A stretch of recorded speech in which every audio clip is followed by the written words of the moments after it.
Hello, viewers. Welcome to Sensor 360 Investor Channel.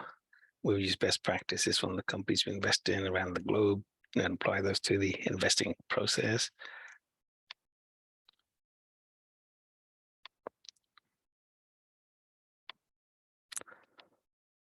And within that investing process, within our framework today, we're going to focus in on the markets segment. And it's a lighter agenda than normal because of the holidays. But we'll still cut through the S&P 500, take a quick look at Treasuries, some sentiments. And there are no earnings and there's no economic calendar, but we'll take a look at a one stock idea. Okay, so before we begin, just a quick note, this channel is not providing financial advice. Please pause, read, and then continue. Thank you. Okay, so without much further ado, let's begin the show. And so there's no notable economic reports, so we'll skip this one today.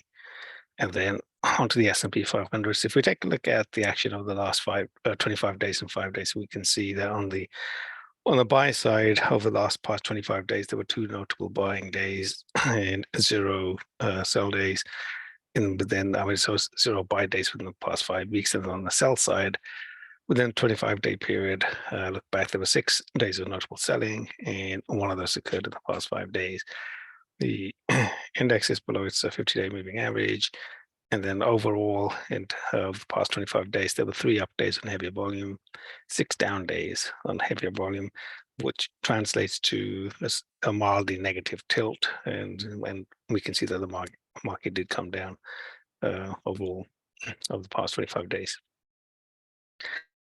Long-term view, we have our long-term trend over here, and we can see went above the channel before the market started its correction. So we've been in this correction mode, hoped a little bit above the upper channel down here, only to correct back in and then poke back in. In either case, we've hit point of resistance 3 times now, went through here, but fell quickly. Hit met resistance here, it fell away, and met resistance a couple times there, and it's now starting to fall away.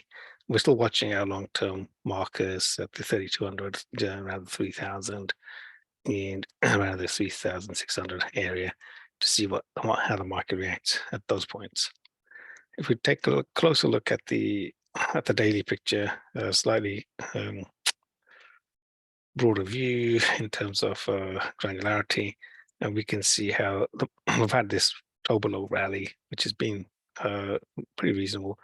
And now we're starting to trend back down, just as we did up here off of points of resistance zones. So we're sitting at 38.44, and most likely coming back into this 3,700 area, or at least support zones in that just above and below that price zone. Plus, it's a round digit, so in terms of century mark.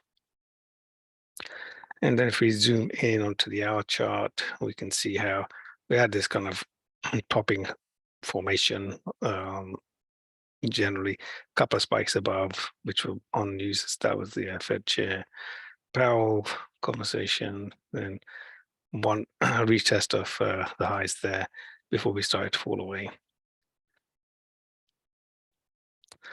And then if we take a look at Treasuries, so I've changed the diagram around sequence of charts. So if we look at the TLT, which is the 20-year bond index, and we can see how it's been just gradually moving down in its downtrend, and then moved up from the October lows, strengthened a little bit there, but now it's been moving back off.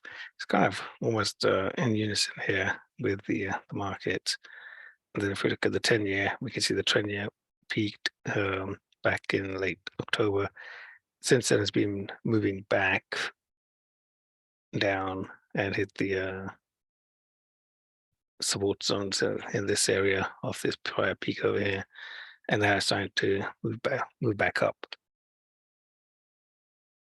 And then if we look at the junk bonds and compare that to the 20-year, we can see that the spread is actually narrowed from January, where we had a much wider spread. So it looks like the credit markets narrowing, which is interesting. And then if we look at, just a reminder, in the tabular format, 10-year Treasury is 3.75. The earnings yield on the S&P is now 5. The 2-year Treasuries are 4.31, and 3-month Treasuries are 4.24. And so we can we can see that the curve is still inverted, and there isn't enough equity risk premium to really want to kind of back up the truck on the markets as of now. And then just another view. So we had the 30 and 10-year coming down here. We've got the US dollar moving back, and it's still continued to weaken. But we had the divergence back here with the yields and the S&P. As the S&P didn't make a lower low as the yields moved up, so the divergence kicked in, and then we did move up. And then as the yields came in, the market kind of peaked, started to move off, and we've seen the reversal in the yields as they kick back up. So if this persists, then we may see more downturn in the S&P. The put call ratio. So this is a bit of a noisy chart, just because, as I pointed out before, it was fairly orderly back here. Then it's gone very volatile since November, and this is just in the daily pricing.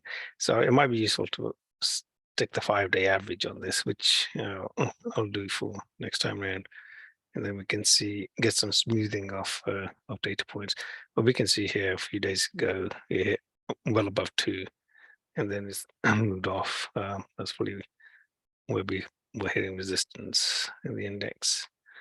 And then if we look at the fear index itself, we can see it's really called the ball all through the year, as I pointed out before, in terms of its market highs and market lows in unison.